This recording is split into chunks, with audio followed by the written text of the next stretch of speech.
Student, स्वागत है आपका मेरे YouTube चैनल कॉमर्स का आशिक में।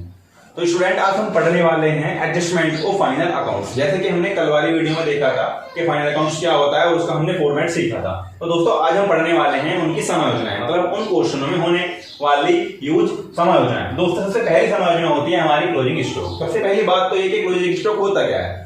तो स्टूडेंट्स, क्लोजिंग स्टॉक वह वैल्यू होती है जो हमारी साल का बिना बिका माल होता है साल के लास्ट में, उसे बोलते हैं क्लोजिंग स्टॉक। तो दोस्तों देखिए, ये हमें जो क्वेश्चन में दिया मिलता है दो प्रकार से दिया मिलता है। सबसे पहले दिया मिलेगा आपको जो आपको एक क्वेश्चन में ट्रायल बैलेंस दिया मिलता है। अगर क्लोजिंग स्टॉक की वैल्यू ट्रायल बैलेंस में दे रखी है तो वो क्लोजिंग स्टॉक आता है सिर्फ और सिर्फ हमारा एक अकाउंट में। ठीक है, वो क्लोजिंग स्टॉक आता है हमारा अगर दे रखा है ट्रायल बैलेंस में, तो वो क्लोजिंग स्टॉक आएगा हमारा सिर्फ बैलेंस शीट में,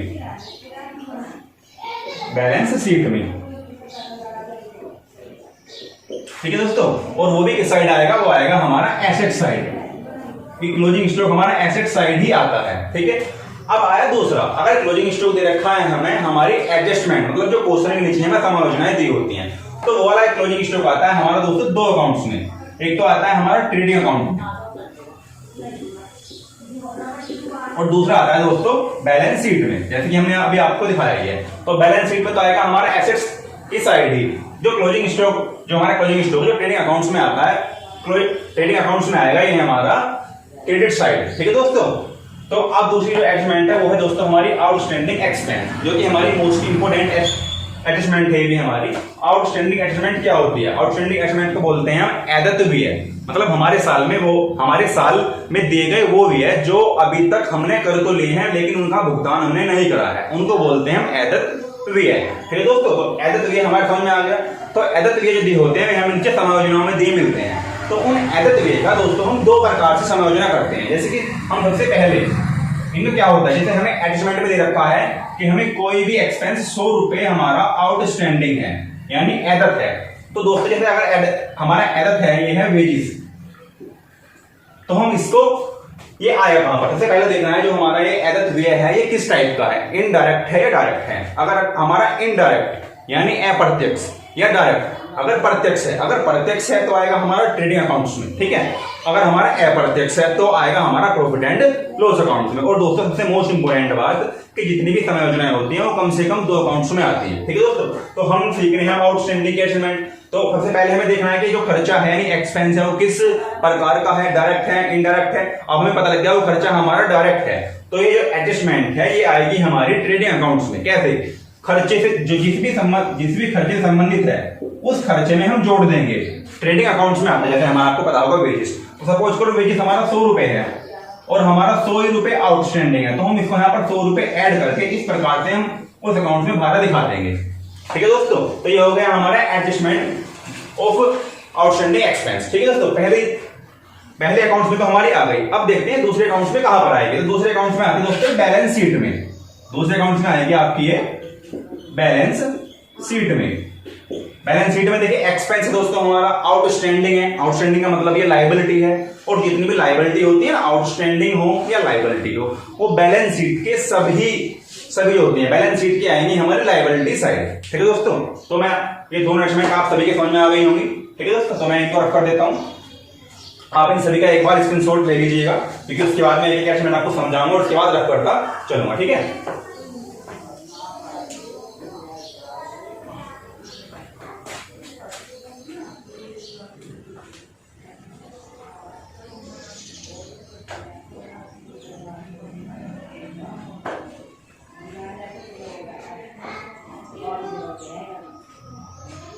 तो दोस्तों अब तीसरी एडजस्टमेंट है प्रीपेड या अनएक्सपायर्ड एक्सपेंस।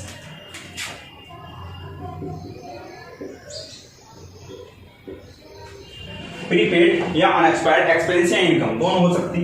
तो दोस्तों जो प्रीपेड क्या होता है, प्रीपेड का मतलब ये होता है कि हमारे द्वारा दी गई एडवांस में पेमेंट। ठीक है, प्रीपेड यदि हमने किसी को, मान लो हम कुछ काम कर रहे हैं, ठीक है, और उसकी पेमेंट हमने किसी दूसरे व्यक्ति को एडवांस में दे दी है, उसे बोलते हैं प्रीपेड, यानी पूर्वदत्त, यानी खर्चा होने से पहले दिया गया एक्सपेंस, वो होता है हमारा प्रीपेड एक्सपेंस। ठीक है, यानी पूर्वदत्त व्यय। ठीक है दोस्तों, यानी अनएक्सपायर्ड व्यय। अब ये भी हमारे दो अकाउंट्स में आती है। ठीक है, ये भी हमारे दो अकाउंट्स में आएगी, प्रीपेड या अनएक्सपायर्ड। तो दोस्तों इसके लिए भी हमें सबसे पहले वही जानकारी प्राप्त करनी है कि जिस खर्चे के लिए दे रखा है वो खर्चा हमारा प्रत्यक्ष है या अप्रत्यक्ष। अगर प्रत्यक्ष है तो हमारा आएगा ट्रेडिंग में, और अगर अप्रत्यक्ष तो हमारा आएगा प्रॉफिट एंड लॉस में। दोस्तों जितने भी एडजस्टमेंट होती है ना, हमें सभी में ये पता करना होता है कि वो हमारे डायरेक्ट एक्सपेंस संबंधित है या इनडायरेक्ट से। ठीक है दोस्तों, तो चलिए अब आते हैं कहां पर आएगी, प्रीपेड या अनएक्सपायर्ड होता क्या है ये, आपको समझ में आया क्या होगा।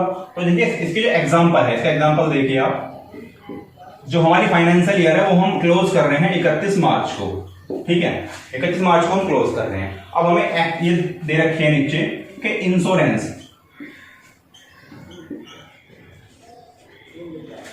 दे रखा है हमें, इंश्योरेंस बोला है कि इंश्योरेंस जो हमने पेड करा है, इंश्योरेंस पेड अप टू 31 जुलाई। ठीक है, तो जो इंश्योरेंस है वो हमने 31 जुलाई तक दे दिया। तो देखिए इंश्योरेंस होता है ना, ये हमारा हमेशा 12 महीने के लिए दिया जाता है। ठीक है, अब 12 महीने हम क्लोज कब हो रही है हमारी ये 31 मार्च, यानी 31 मार्च को हमारे 12 महीने पूरे हो गए होंगे। बट हमने ये दे रखा है 31 जुलाई तक, इसका मतलब 3 महीने, देखिए मार्च से जुलाई तक के महीने गिनिए, अप्रैल मई जून और जुलाई, 4 महीने, सॉरी 4 महीने का जो हमारा जो इंश्योरेंस है वो हमने एडवांस दे दिया है। तो हम उस 4 महीने के इंश्योरेंस को निकाल कर, जैसे कि हमारा इंश्योरेंस आता है, हमारा यहाँ लिख देंगे हम इंश्योरेंस, आपको पता है वही आता है हमारा प्रॉफिट एंड लॉस अकाउंट्स में। ठीक है, तो इंश्योरेंस जितने भी रुपए का हम यह दिखा देंगे और इसमें माइनस कर देंगे प्रीपेड,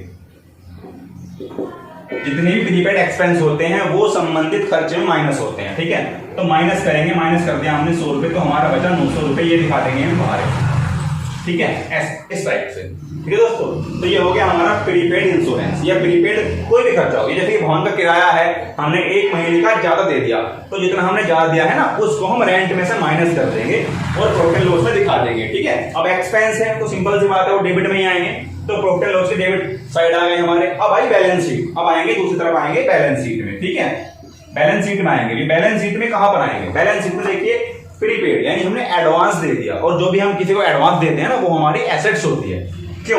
क्योंकि अभी हमने एडवांस दे दिया पर भी हमने उसका यूज नहीं करा है, इसलिए वो हमारी एसेट्स है। तो जितनी भी एसेट्स होती है ना आपको बताइए वो आती है एसेट्स की साइड, तो हम दिखा देंगे इसको प्रीपेड इंश्योरेंस। और जितने भी रुपए हैं, जैसे हमारे 100 रुपए हैं, 100 रुपए हैं हमारे बैलेंस शीट में, इसको शो कर देंगे एसेट साइड। ठीक है, तो ये हुआ हमारा प्रीपेड एंड अनएक्सपायर्ड इंश्योरेंस। अब तो हम सीखने वाले हैं एक्रूड इनकम। एक्रूड इनकम क्या होती है बच्चों? एक्रूड इनकम वह इनकम होती है जो हमारी वित्तीय वर्ष में कमा ली गई है बट अभी हमें प्राप्त नहीं हुई है, उसे बोलते हैं एक्रूड इनकम। जैसे किसी के यहाँ हमने काम कर लिया और हमने कमा ली हो, लेकिन अभी हमें वहां से पैसे नहीं मिले, तो उसे बोलते हैं एक्रूड इनकम यानी उपार्जित आय। तो देखो दोस्तों, इसका जो लिखा होता है वो एक तो प्रॉफिट एंड लॉस में आएगा और एक आएगा हमारा बैलेंस शीट में। प्रॉफिट एंड लॉस में आएगी क्रेडिट साइड, ठीक है, संबंधित इनकम में इसको हम ऐड कर देंगे, और बैलेंस शीट में आएगी दोस्तों एक्रूड इनकम के नाम से एसेट साइड, क्योंकि अभी हमारी एसेट्स है ना, जब भविष्य में मिलेगी वो हमारी एसेट्स है, तो हम उसको एसेट साइड एक्रूड इनकम के नाम से जितने भी रुपए हैं वो हम दिखा देंगे। तो दोस्तों नेक्स्ट है हमारी अनएक्रूड इनकम। अनएक्रूड इनकम दोस्तों वह इनकम होती है जो वित्तीय वर्ष में हमें प्राप्त हो गई है बट हमने कमाई नहीं है, मतलब एक्रूड इनकम का उल्टा, उपार्जित का उल्टा अनुपार्जित, मतलब अनुपार्जित इनकम का मतलब ये इनकम है कि जो हमने कमाई नहीं है लेकिन हमें प्राप्त हो गई, उसे बोलते हैं हम अनएक्रूड इनकम। सेम दोस्तों बिल्कुल ऐसी आती है, बस अंतर क्या है, इसको हम प्रॉफिट एंड लॉस में क्रेडिट साइड दिखाएंगे और इसे हम खर्चे में से माइनस करेंगे, क्योंकि अभी अनएक्रूड मिली तो वही हमें लेकिन प्राप्त नहीं हुई है, इसलिए हम इसको माइनस करेंगे। और बैलेंस शीट में दोस्तों ये हमारा आएगा लायबिलिटी साइड। क्यों? क्योंकि ये हमने कमाई तो अभी है नहीं और प्राप्त हो गई हमें, तो प्राप्त हो गई इसका मतलब हमारे ऊपर एक दायित्व बन गया है, इसलिए ये हमारा आएगा बैलेंस शीट में आएगा, और लायबिलिटी साइड हम संबंधित खर्चे के नाम से इसको लिखा देंगे। तो दोस्तों नेक्स्ट आता है हमारा डेप्रिसिएशन। डेप्रिसिएशन होता है ह्रास, जैसे हमारी फर्म में मशीनरी, बिल्डिंग या फर्नीचर वगैरह जो हमारे पास एसेट्स होती है उन पर एक फिक्स परसेंटेज से टैप लगती है, जो हमारी हर बार घट बढ़ सकती है, तो उसको बोलते हैं डेप्रिसिएशन। ठीक है दोस्तों, डेप्रिसिएशन बिल्कुल सिंपल सा फंडा है, आपको क्वेश्चन में 10%, 5% इस प्रकार से कुछ डेप दी होगी, जितनी परसेंट डेप दी है, जिस भी चीज पर डेप दी है उस पर डेप निकालिए, और ये हमारा एक्सपेंस है, इसलिए प्रॉफिट एंड लॉस अकाउंट्स में आता है हमेशा। प्रॉफिट एंड लॉस में ये आएगा हमारा डेबिट साइड, जितने भी रुपए 10% निकल के आएंगे, और दूसरा बैलेंस शीट में इसको हम दिखा देंगे। बैलेंस शीट में हम जैसे बिल्डिंग पर डेप है तो बिल्डिंग में से हम उसको जितने रुपए भी डेप है माइनस करने के बाद उस अमाउंट को हम बाहर दिखा देंगे। तो ये हुआ हमारा डेप्रिसिएशन का फंडा। ठीक है, अब दोस्तों हमारे चलिए बैड डेट, जो कि मोस्ट इंपोर्टेंट है। ठीक है दोस्तों।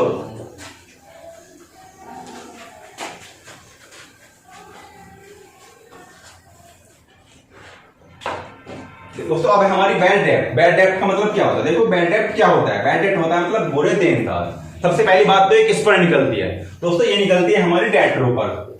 जो हमारे पास फर्म में डेटर होते हैं, जिन पर हमारा पैसा होता है, जो भविष्य में हमारा पैसा देंगे, जिनको हम उधार माल बेचते हैं, उन्हें बोलते हैं हम डेटर्स। वो भविष्य में हमारा पैसा हमें वापस देंगे। तो उन डेटरों में से कुछ डेटर जो हमारा पैसा नहीं देते हैं, उसको बोलते हैं हम बैड डेब्ट। क्या बोलते हैं उसको हम? बैड डेब्ट। सपोज को डेटर दे रखे हैं क्वेश्चन में हमें ऊपर 10,000 रुपए के, जो बैड डेब्ट है सबसे पहले माइनस करते हैं बैड डेब्ट। ठीक है, अगर क्वेश्चन में बैड डेब्ट दिए हैं तो सबसे पहले हम बैड डेब्ट करते हैं माइनस। और ये ध्यान रखना, ये तीनों चीज बैड डेब्ट जो होता है ना, बैड डेब्ट हमें हमेशा समायोजन में दिया मिलना चाहिए। अगर ऊपर दे रखा है ना ट्रायल बैलेंस में, वो तो हम डेबिट साइड ऐसे का ऐसा ही दिखा देंगे। बट अगर ये दे रखा है नीचे एडजस्टमेंट में, तो सबसे पहले हम माइनस करेंगे बैड डेब्ट।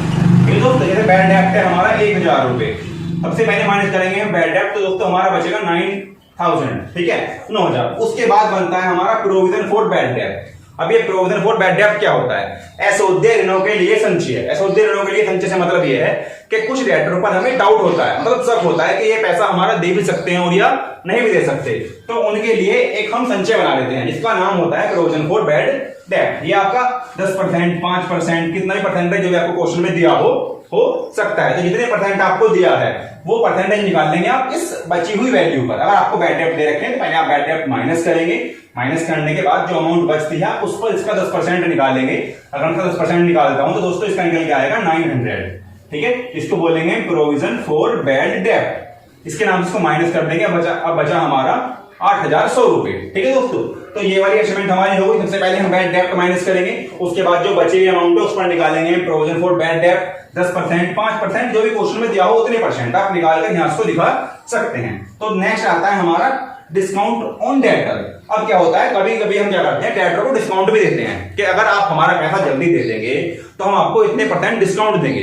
ठीक है, तो दोस्तों इतना करने के बाद जो वैल्यू आई, अगर डिस्काउंट क्वेश्चन में दिया हुआ है एडजस्टमेंट में, तो हम इस वैल्यू पर काटेंगे एडजस्टमेंट। ठीक है, जितना आपको डिस्काउंट दिया है 5%, 10%, ये मान लो कि आपको 10% ही दिया है, तो आप इसका निकालेंगे 10%।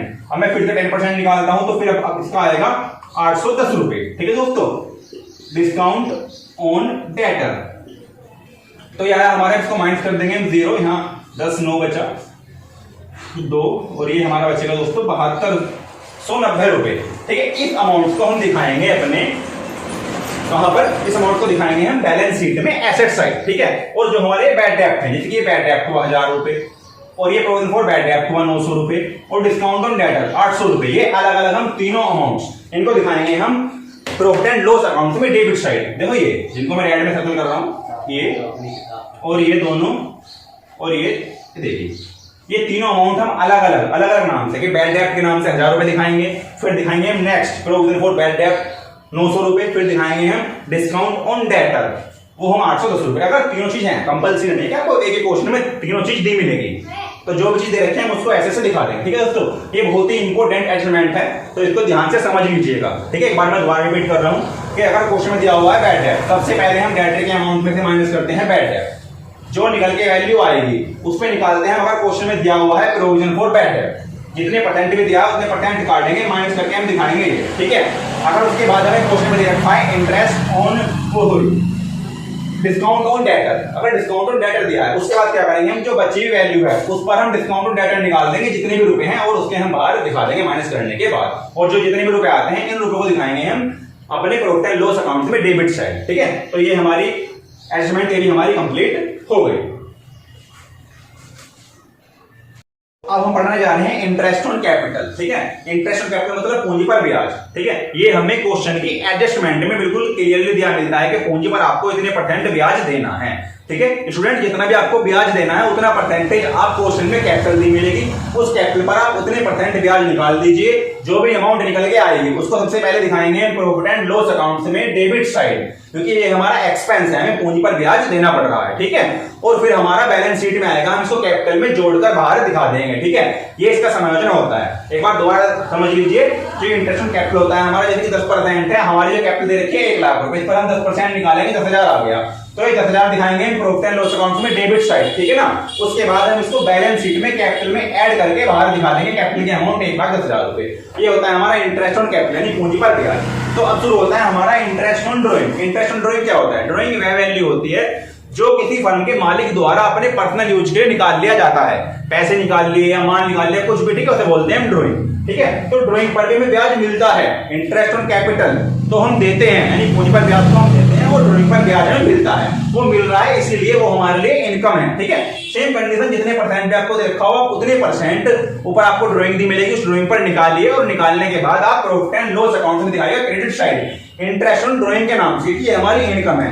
और then profit and loss account में जो आएगी कैपिटल में से हम इसको माइनस कर देंगे जितने भी रुपए हमारे निकल के आ रहे हैं, ठीक है ना। उसके बाद हमारा आता है रिजर्व और डिस्काउंट और क्रेडिटर, ठीक है। क्रेडिटर क्या होते हैं? क्रेडिटर होते हैं हमारे लेनदार जो हमसे पैसा लेंगे। कभी कभी क्या होता है वो भी हमें डिस्काउंट देते हैं कि आपको इतने % डिस्काउंट में, तो जब वो हमें डिस्काउंट देते हैं, ठीक है, तो वो हमारे लिए इनकम होती है। तो इनकम होने के लिए हमें सिंपल सी ये भी 10% या 5% एक लिमिटेड अमाउंट हमें दी मिलेगी कि आपको इतने % निकालना है, ठीक है ना। जितने % भी निकालना हो आप क्रेडिटर को उतना % निकालिए। अब जितने % निकल के आया, जो वैल्यू हमारे निकल के आया वो हमारे लिए इनकम है, इसीलिए वो जो आएगी वो आएगी हमारी प्रॉफिट एंड लॉस अकाउंट में क्रेडिट साइड, ठीक है, हमारे लिए इनकम है। और दूसरे अकाउंट्स में आएगी वो बैलेंस शीट में। बैलेंस शीट में कैसे आएगी?